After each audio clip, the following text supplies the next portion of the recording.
Hello guys, welcome back to my YouTube channel. 10 ദിവസത്തെ fasting കഴിഞ്ഞിട്ടുള്ള എൻ്റെ ആദ്യത്തെ റൈസാണ് കേട്ടോ ഇത്.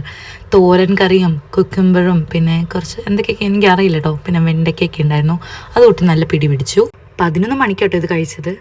അത് കഴിഞ്ഞ് വീട്ടിൽ നിന്ന് അമ്മയും അച്ഛനൊക്കെ കൂട്ടാൻ വന്നിട്ടുണ്ടായിരുന്നു. എന്നിട്ട് ഞങ്ങളൊരു ഹോട്ടലിൽ പോയി നല്ല ഫുഡ് തട്ടി.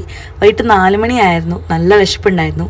ഞാൻ കഴിച്ചിരുന്നത് നല്ല ബ്രൂസ്ലി ചിക്കൻ ബിരിയാണി ആയിരുന്നു. And it was so good. വാഴരയിലൊക്കെ പൊതിഞ്ഞ ഒരു അടിപൊളി ബിരിയാണി ആയിരുന്നു കേട്ടോ ഇത്.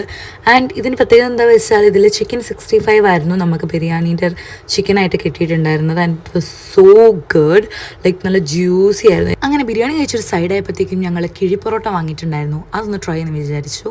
ഞാനും എൻ്റെ സിസ്റ്ററും ബ്രൂസ്ലി ചിക്കൻ ബിരിയാണിയും ഈ കിഴി പൊറോട്ടയും കൂടി ഹാഫ് ആക്കിയിട്ട് കഴിക്കാമെന്ന് വിചാരിച്ചു. അങ്ങനെ കിഴി പൊറോട്ടയിലെ ബീഫ് എടുത്ത് ഞാൻ ഈ ബിരിയാണിയുടെ കൂടെ ഒരു പിടി പിടിച്ചു. പിന്നെ അമ്മ ഒരു സാധാ ചിക്കൻ നൂഡിൽസാണ് വാങ്ങിയിട്ടുണ്ടായിരുന്നത്.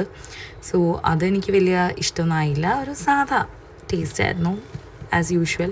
അത് കഴിഞ്ഞിട്ട് ഞാൻ നമ്മുടെ ചിക്കൻ എത്രത്തോളം ജ്യൂസിയാണെന്ന് കാണിക്കാൻ വേണ്ടി എന്തൊക്കെയോ കോപ്രങ്ങൾ കാണിക്കുന്നുണ്ട്. അത് കഴിഞ്ഞ് ഇതൊക്കെ കഴിച്ചൊന്ന് ബാലൻസ് ചെയ്യാൻ വേണ്ടിയിട്ട് ഞങ്ങൾ ഒരു ഗ്ലാസ് കോഫി കുടിച്ചു. ആൻഡ് അത് കഴിഞ്ഞിട്ട് ഞങ്ങൾ ബാക്കി വെച്ചിരിക്കുന്ന ബിരിയാണി കണ്ടോ, 2 പേര് കഴിച്ചിട്ടും ഇത്ര ആയുള്ളൂ. നല്ല ക്വാണ്ടിറ്റി ഉണ്ടായിരുന്നു ആൻഡ് ഐ ലവ്ഡ് ഇറ്റ്.